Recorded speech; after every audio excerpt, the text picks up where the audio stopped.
Checkpoints is presented by pharmaceutical company GM Pharma. First of all, thank you for your time and accepting for the interview. I want to start with the sanctions. We've seen several rounds of sanctions imposed on Georgian authorities by Germany. What is the exact number of individuals who have been sanctioned, and can we expect that this process to continue, particularly if we take into account that current Georgian government still continue to adopting repressive legislation against NGOs and the independent media? Well, thank you for having me on, Mariam. It's a pleasure to join you. I don't like to start with sanctions. Sanctions, we don't like to impose sanctions on anyone. So I'll come to sanctions, but just explain what happened. And if we go back to 1991, 1992, Georgia became independent. And Georgia said, we want to be a democracy, we want to have a market economy, and we want Euro-Atlantic integration. And Germany and our EU friends said, we can be your partners in this, and Germany in particular, because we had to learn we had to build up a democracy after the Second World War. We had to build up a market economy, and we did Euro-Atlantic integration. So we said, that's perfect. And we had a wonderful, productive, harmonious partnership. When I came, the Prime Minister told me, you are our best friend. Many people told me, Germany is our best friend, our best partner. But since 2024, everything has changed. We can get into the details, but our relationship are in a crisis. And there have been, according to our assessment, violations of human rights here in Georgia against the demonstrators. Freedom of assembly, freedom of expression are fundamental European rights, human rights. We can get into the EU relations anyway. It's fundamental to respect human rights, to get into the EU. And they have been violated on a very serious scale here against people who were demonstrating. And our policy and our thinking and our legal thought is that human rights are not an internal affair of any country. There is a global standard for human rights, and we have the right and the duty to protect human rights everywhere. And that's why we imposed sanctions, and we imposed on 13 Georgian individuals, 13, an entry ban. While moving to sanction part, I still want to clarify one moment. You mentioned and remembered the period when during the meetings, Germany was identified, said as our main partner, and this is historical reality. Yes. After 2024, or before 2024, maybe some months, did this, negotiations I cannot call, conversations continue? Why the relations went to crisis, or it's just conversations through media between yourself? We're not having any direct conversations Any right now. direct conversations? The European Union has a guidance for European Union institutions and member states not to have high-level meetings with the Georgian government unless they serve to resolve the current crisis. And Germany and most European member states are following that.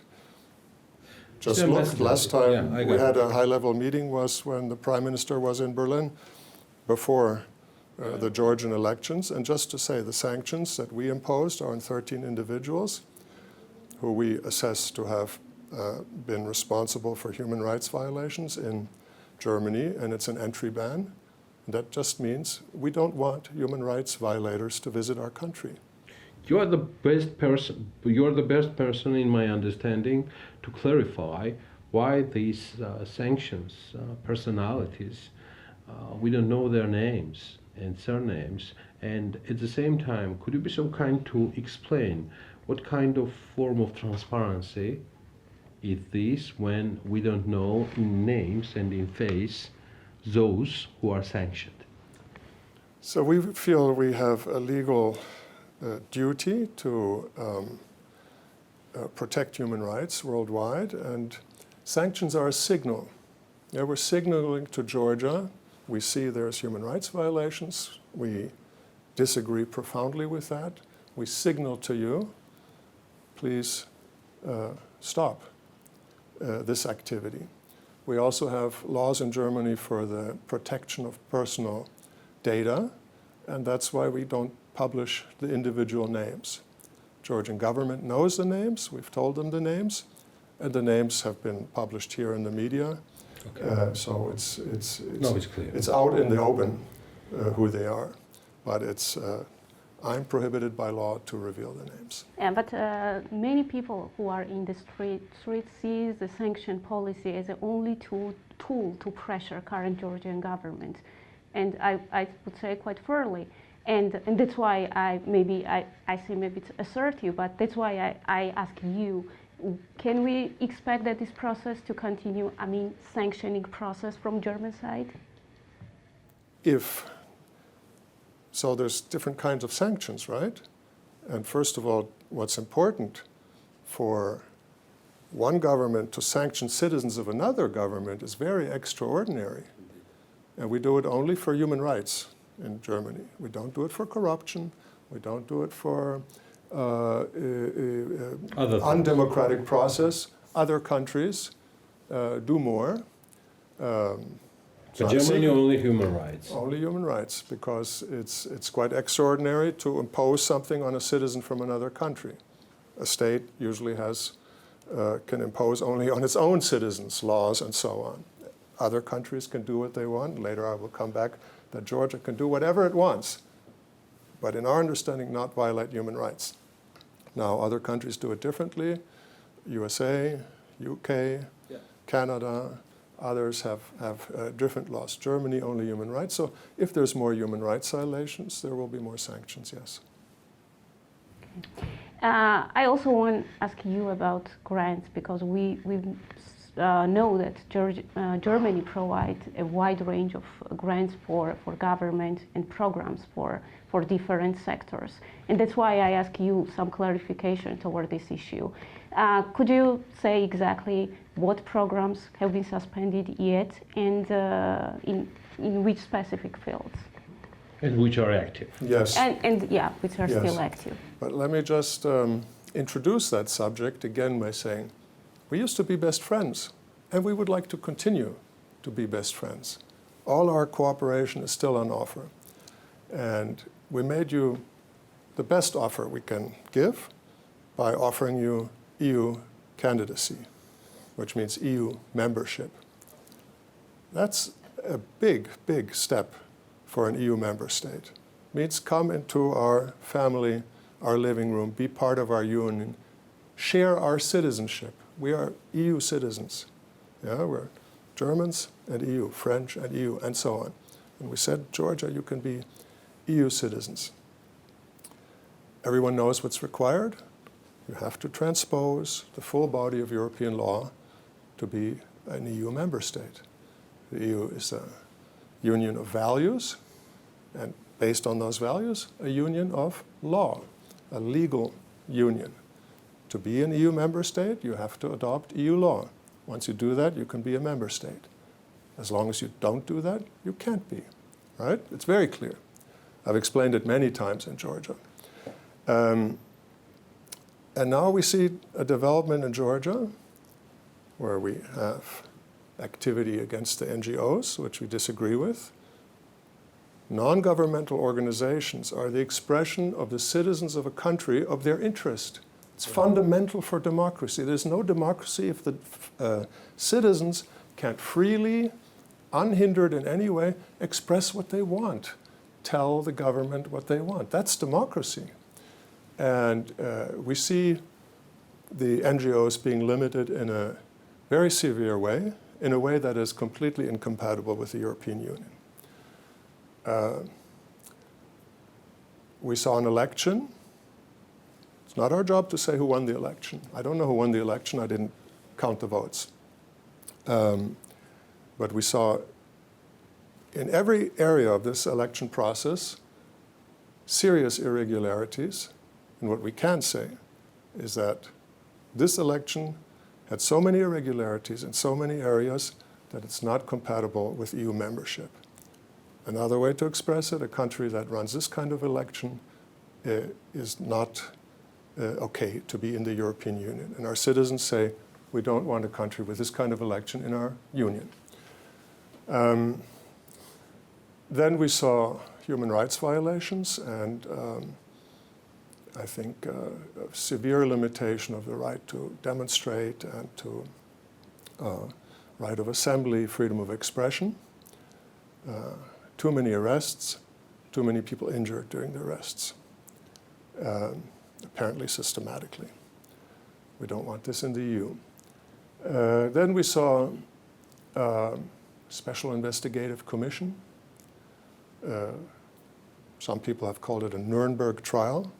Very unacceptable for us Germans, because Nuremberg trial were trials against the worst Nazi criminals for war crimes and crimes against humanity. So to say Nuremberg trials in this context, it's respect less against the victims of the Nazis. We know already from the statements that apparently the Special Investigative Commission has brought up enough proof to give to the prosecutor to say that certain political parties have committed crimes, violated the Constitution, and will be forbidden. Then we have an education reform for good Georgian values. NGOs, the people on the streets, the political parties, education for the media reform, which we can expect that independent media will disappear largely from here. You mean this broadcasting? Broadcasting law. I don't know what it is. They say it's, government says it's British. I'll wait to see what it is. But if you have NGOs, people on the streets, parties, media, education system, that's not what's left of a European-style democracy, which is liberal democracy. Not very much. So our whole policy is trying to signal to the Georgian government and the Georgian people that if you want to join the EU, you are very welcome. Everyone knows what's required. Let's work on that as we did for 30 years. That offer is on the table. If you don't want to join the EU, and the facts seem to indicate that because the actions are totally incompatible with joining the EU. Why don't you just say so? Please inform us. We can save ourselves a lot of trouble. Joining the EU is entirely voluntary. No one is forced or even urged to join the EU. There are many people in the EU that said we don't need any new members. We have enough problems inside already. So if you don't want to join, that's also fine. We have good relations with the vast majority of our bilateral relations are with relations that are not in the EU. But it's completely different than if you are in the EU or if you are in the process of joining. Right now, Georgia and Germany have very privileged relations in all fields. And if you want to be a small state in the Southern Caucasus with no market integration, no particular alliance, that's fine. That's up to the Georgian people. But our relation will be different. Will be much less intense. We'll get back to all these programs and what we do in so many areas. And if on top of that, you want to not be in the EU and you want to be a state that stays under human rights and democracy standards as Germany understands them, that's not fine. But of course, Georgia can do it. We don't impose our will on anyone, but again, we will have different relations, and they will be much less. Yes? We have an embassy in North Korea. So just to take perhaps the worst example, We have relations, but they're not the same as with an EU But the candidate. vast majority of Georgians want to join European Union and the European integration process. Maybe that's the difference, yeah? Yes, but there really, I have to say, that's the business of the Georgians. I'm telling you what's on offer. We already made you the offer, right? And how you get there is really your business. So what we're signaling are there's three options. EU path, super tight relations, ending in EU citizenship for every Georgian citizen, for all your children. On the way, pre-accession aids. Look what we're doing with Moldavia and with Ukraine. Look what we're doing, what we did with the Baltic countries, Poland, Czechia. Look at the transformation. That's on offer. Non-EU, fine, but much reduced, much relaxed. Georgia is a small country. It's pretty far away from the European Union. Market is small, business. And if on top of that you want to have democracy and human rights standards that we can't accept, then our relations will be quite loose. So we're trying to signal that. And so what did we do? Human rights, we sanctioned 13 people. Development cooperation, we have a giant portfolio here. What is the exact number? Can we clarify? Georgia is basically oversupplied with German aid. I'll just speak about German aid. Sure. I mean, look around. Everywhere you see signs, cooperation with Germany, with Sweden, with any country, US aid. I don't know whether the Georgian parliament still has on their website the US aid sign, but it was there for the longest time. I went skiing, the ski school had US aid. So everywhere is this aid. I forget the exact numbers, but we have over €1 billion that we have euros that we have brought here.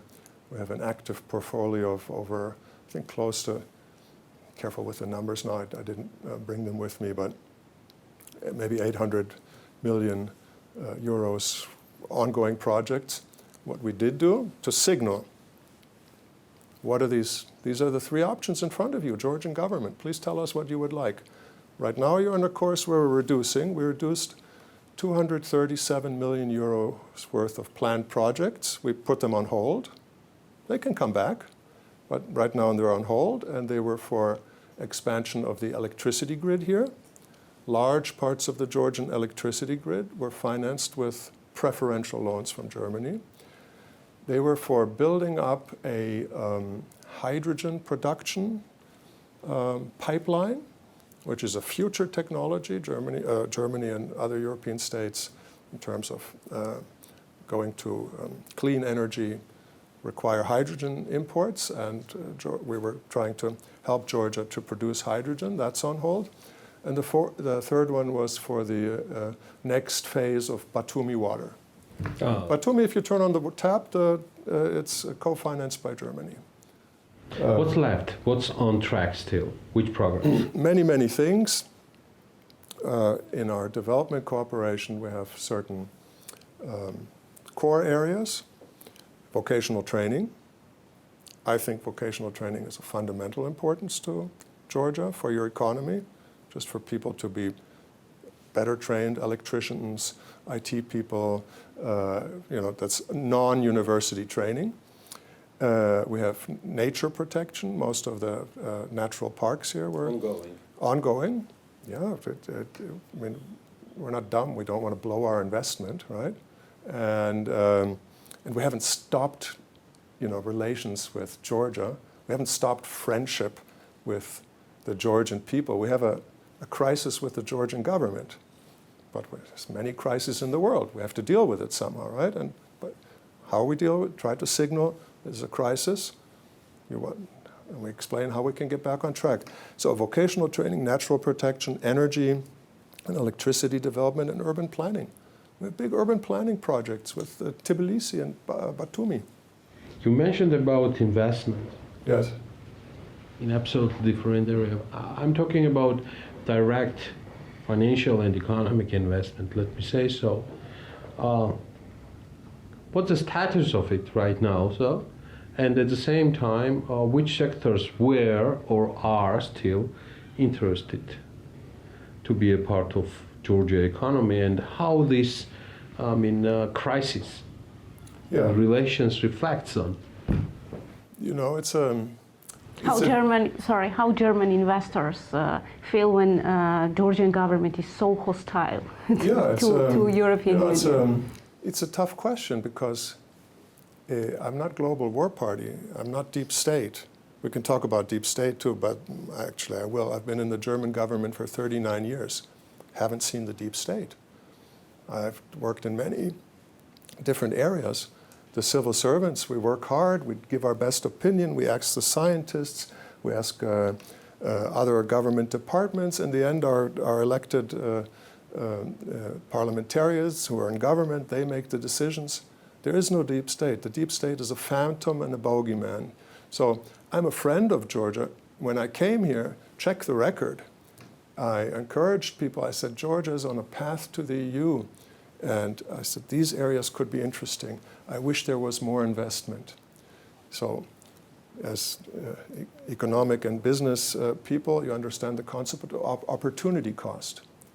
There's a giant difference between Georgia being on the path to the EU, the biggest market in the world with 450 million consumers, one of the wealthiest markets in the world, and Georgia staying, how many inhabitants now? 3.5, going down. On the other side of the Black Sea, no market integration with anyone, right? Complicated neighbors. And there's no, so you'll stay a small market. EU, small market in the Southern Caucasus. It's a giant difference from an investment and also trading point of view. Of course it's difficult to get in the EU. Of course there's costs. But again, compare the Baltic countries. Like Georgia, the Baltic countries fell out of the Soviet Union and fell into a deep black hole. Economy was smashed, political system was gone, people emigrated. It was a big problem. Look at them now. That could be Georgia. Look at Poland. That's our neighbor in Germany. Poland was a gray, devastated by communist economics area. Go to Warsaw now. It's a modern, advanced European world city. People are moving to Poland. So that's the opportunity cost. And Georgia has the strategic outlook of the middle corridor. Georgia has potential for renewable energies. Georgia has potential for tourism, for agriculture. But the potential is giant if you join the EU, and it's very small if you don't. And if, I said, you could be EU, you could be non-EU Southern Caucasus, or you could be non-EU Southern Caucasus plus authoritarian regime. And German investors, well, there's some specialists that say I can live in this kind of a, where I have to get the blessing from some powerful person for my investment and I can make money. There's some, but you know where most Germans invest? In the EU, because we like a liberal democracy. We like an independent justice system where we can go to court and hope that the judge can be neutral and just go by the law. We like a big market. We have a common market of 450 million consumers. Freedom of capital movement, freedom of movement of goods and service, freedom of movement of people. Every European can move to any country, no questions asked. I'm not sure that in these rather complicated relations, as you mentioned in the crisis, relations between Germany and Georgian government, as you have mentioned, I do not see any potential having any kind of investment from Germany, because first what investor is asking for is the current status of relations between countries. Yes. Investors want reliability, security. You know, they commit for 10, 20 years. Their return on investment doesn't come from one day to the next. It takes a while. And so, as much as I wish we were in a different situation, and as much as I worked personally, and I've given interviews, and every minister and prime minister in this country knows how I tried to promote the economy right now I don't think the perspective is very rosy. And if I were an investor, I would think twice about Georgia. I want to move to one case when one of the biggest German investors in this country, as Heidelberg, Yes. was they sold their shares, and you think it was a business decision or it was something else? Maybe you know something more in this regard, because this plant, which is owned by previous partners of Heidelberg, it's still profitable. It might change the current shareholders. There are some still rumors in this regard, but I'm asking just about Heidelberg itself. It was business decision or something else? So it's not my place to comment.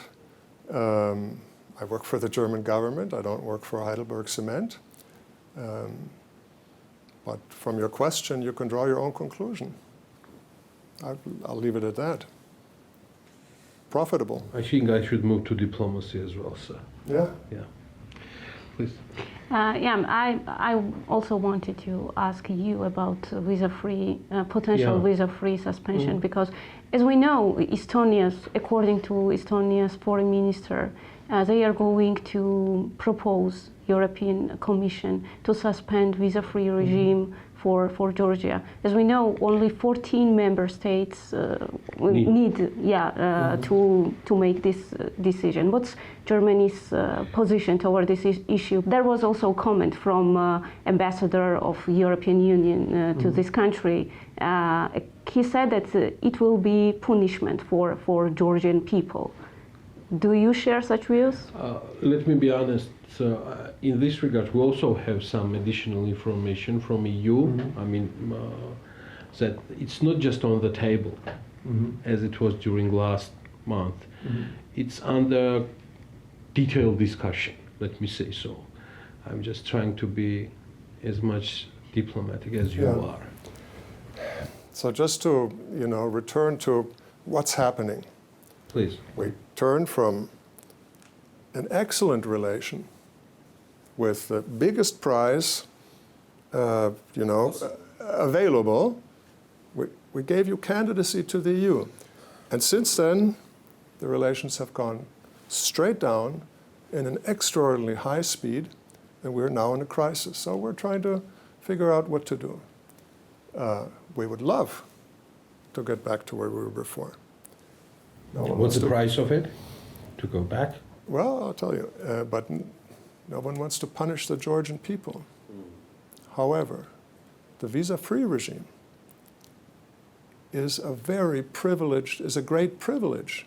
Most countries don't have visa-free to Europe, to Schengen. They have to get a visa. That's normal. That's the normal case. Georgia is enjoying a privilege. The visa-free regime is for very like-minded countries that are free democracies, where human rights are respected, where we don't have a migration problem. So we have to look, is that condition still true or not? And that's the process we're in. We're having a look at it. We love for Georgian people to come. It's in our interest for Georgian people to come. But if a country changes the foundation, and there is a migration issue that is a burden for us, then we have to reassess. It's normal. Okay. Do we need, or do we have any kind of solution, or maybe some measures which might be taken in reasonable ways? It really depends on what, I'll just say Georgia. I know it's hard to say Georgia. I'm with the government. I deal with the government, right? There's a government in a country. Yeah. I'm talking about the option, or how to say it. So we need to talk how to restart our relations. How is that possible? You mentioned about the EU position right now, that the direct relations are suspended. How to restart them? How to restore them? Georgia wants to get back on the European path. They have to pass legislation which is in accordance with European law and stop passing legislation which is in contradiction, in severe contradiction on fundamental areas of justice and human rights and democratic, we say democratic freedom rights. Europe, the default is freedom. Yeah? Take all this NGO business. Now so I said, NGOs are fundamental for democracy. In a democracy, the citizen has to say, I want more tax, less tax. I want more roads, less roads. I want this for my schools or that for my schools. I want relations with this country or with that country. And the governments react to that. And the people elect their governments. Of course, the citizens don't do that individually. They form groups. And the group can be for preservation of the clean river in my neighborhood, for putting up a new kindergarten in my village, for women's rights. It can be for traditional Svaneti hat making, but it can also be for anti-corruption, election integrity, LGBTQ rights, other minority rights, against violence against women, whatever you want. And in Europe, the default is we want that to happen. Now here we have the transparency law. We have the so-called FARA. Upcoming so-called They are moral. And now we have this grants law. So none of this is by default for freedom. None of this is choosing an option which is easy on the NGOs. If this law is enforced, you as the grant issuer need permission from, we'll need permission from the government, yeah? Yeah, we have to see the law. We're studying it. I think we'll probably ask the Georgian government, what does it mean for us? And I learned that in Pakistan it's that way. Pakistan, you have to, every grant you give, you have to permission. You have to get a permission. I didn't know that. Yes, yeah. But if that's what you want, fine. We'll deal with it when it's there. But it's not what we used to have. It's not a privileged partnership of deep partnership going towards the EU. We're being put under general suspicion. Our grants are dangerous. On the car on the way over here, I read the announcements in a certain media channel, and I think I saw 10, and 8 out of 10 were about the danger of foreign involvement, the deep state, the European bureaucracy, Georgian sovereignty is being undermined, Sovietization of the European Union. You're still reading it. Where have we landed? A little bit more than 1 year ago, we were best friends. And now we're Soviets, we're deep state, we cross every line. I have troubles imagining that anyone who is sincere really means that, and that anyone who is reasonable and halfway informed can really believe that. I want to move to German reality. You still have some questions in regards to Georgia? Yeah, I just want some kind of sum up. So, do you still see any potential of still cooperation and negotiation with the current Georgian Dream-led government? The ball is in Georgia's court. Georgia happens to be saying the ball is in the EU's court, the ball is in the US's court, the ball is in everybody else's court. Nobody's responsible in this country except the deep state, who's doing everything terrible, and everyone has to adjust to Georgia. Yeah, well, I don't see the ball. Yeah, welcome to reality. The ball is in Georgia's court. They know exactly what they have to do to be on EU track and stop passing laws which are contrary to the EU, start passing laws which are in accordance with European law. Stop talking bad about us. If you want to have a partnership with us, don't tell us we're Soviets. Don't tell us we're undermining the sovereignty. Don't treat us as hostile foreign powers. We're not. How did we get into this position of being a hostile foreign power? Those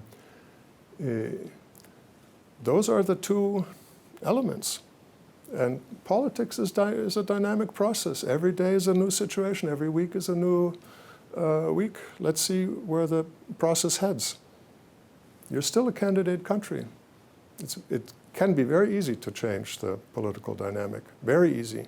But we don't have to change it. We never changed. Candidate status is still here. And always, even before the election, everyone knew that the foundation of the EU, foundation of the Federal Republic of Germany, is a liberal democracy with freedom, rights, and human rights. And when we see a country that deviates from that, we speak out. Everyone knew that before. Everyone knew when you got into this business. I mean, some of your leading people studied this in Germany, on German scholarships. It's not a secret who we are and who we remain. So it can be back on track. I hope it will. I will use a momentum of privilege having interview with you. Could you be so kind to brief us about the current situation in Germany itself? A lot of things is changing. We just faced some joint statement of the new coalition which is going to be formed. What kind of government is going to be formed there with these three parties coalition? And by 6th of May by 6th of May, Germany might have the new confirmed chancellor. Yes, so we had the election. Yeah. So what usually happens in Germany is we don't have one party that has more than 50% of the seats in parliament, right? That's what counts. So they have to form a coalition. They have to have one other party or two join them to form a majority. We had three parties nowadays in the existing government, which it won't be the next government. So they're now a caretaker government, right? Okay. But sometimes people here say, "Oh, Scholz has nothing to say. He's a how do you say, a bygone." Already? No. We have one government at a time and one chancellor at a time. Olaf Scholz is a chancellor, but we had an election. A new government is being formed. In this case, two parties: the CDU, Christian Democratic Union, they're called. By the way, Christian Democratic Union, yeah. Georgians aren't the only Christians in the world. Sometimes I have the feeling that some people think that, but it's not the case. Which is, we can say, center-right, and has a long tradition, many chancellors of our country, and Social Democratic Party, which are center-left, are forming a coalition, and what just now came out is called the Coalition Treaty. So what they do is the biggest party, Christian Democratic Union, looks, where can I form a majority? They reach out to the preferred partner, which is Social Democratic Party right now, and they said, let's negotiate a coalition treaty. That was just published day before yesterday, correct. And it sets out the program. Which includes Georgia as well. There's two sentences on Georgia.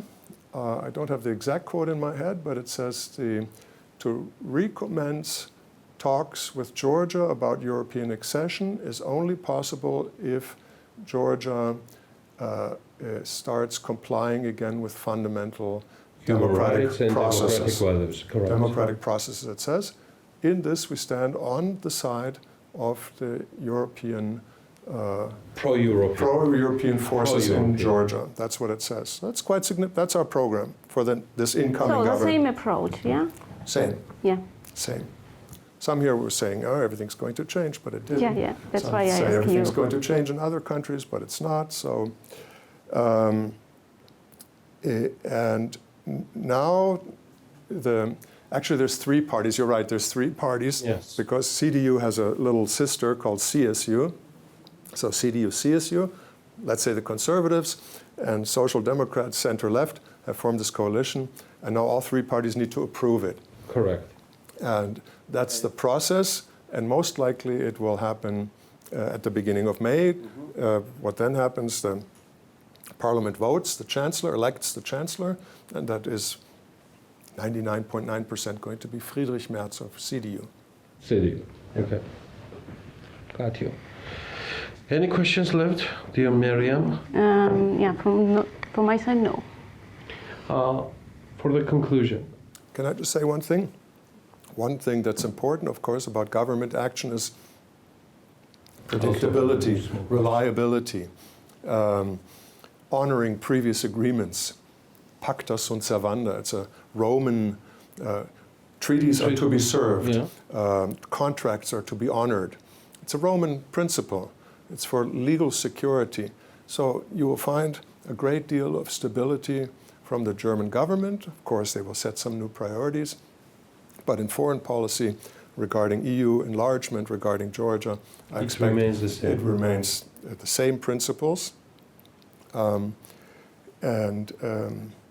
You know, we see a lot of turmoil around the world, but Germany intends to be a reliable, steady partner. We need to do some reforms inside. We have some big challenges ahead of us. We approved a financial bazooka, 500 billion euros. Put that in relation to your Georgian budget over the next 10 years for infrastructure. So we're going to be building a lot of infrastructure, and we approved a new calculation formula for our defense budget. Government wants to go to 3% over 3% of GDP for defense. For defense. So we can, as a EU country, continue our peace, our prosperity, our stability, our friendly relations with the countries around us and around the world in a world of turmoil, where the USA has changed fundamentally, where you have challenges from Russia and other challenges. And the main statement of the coalition treaty is also, we are a liberal democracy with freedom rights, and we want to stay it also in this new world, because that's the foundation of the happiness of the citizens and of our prosperity. Innovation and creativity, they don't come from somebody at the top saying, invent something for me or be creative. They come from everyone acting freely. Ambassador Fischer, for the conclusion, what's your personal plans for the nearest month and upcoming year? I mean, do you have any kind of chill out, go on nice walks, Svaneti Mountains, all that. You know, I've traveled to many parts of Georgia, and I hope I see some more. Be with Georgian friends, enjoy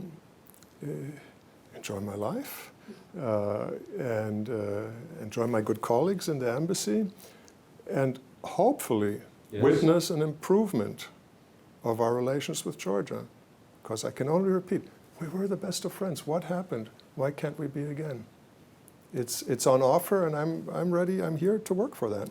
Mr. Ambassador, I want to use this interview as a chance, because during previous days I was working on tariffs issue.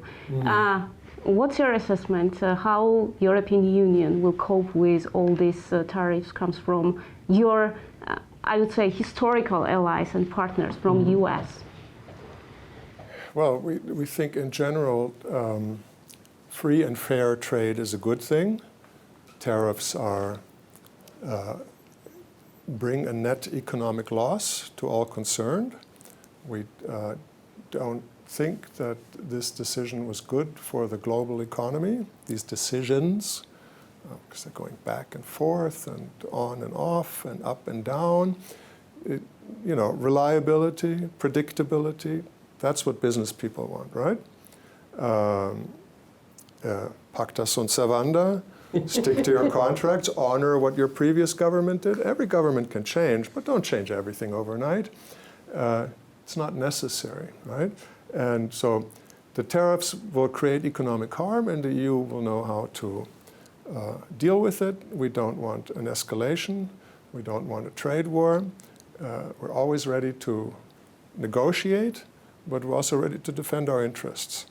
So and we're a strong strong union of 450 million people. Germany is the third largest economy in the world. And you saw what happened with the bond market in the US, the stock market. And it's still going on. I'm concerned for my American friends. I spent parts of my youth in the US. I grew up bilingual. I went to a German-American school. I studied in the United States of America. I served at our embassy there. I'm sorry to see when they have economic challenges. Thank you, sir, for your time. Always pleasure hosting you. Always. Thank you. My pleasure. Hope to talk about economy and business more. Let's get back to normal times. Let's, invest in trade and build up products and companies and live freely and be friends. Thank you, sir. Thank you. It could be easy. Crossing fingers. The Checkpoints is presented by pharmaceutical company GM Pharma.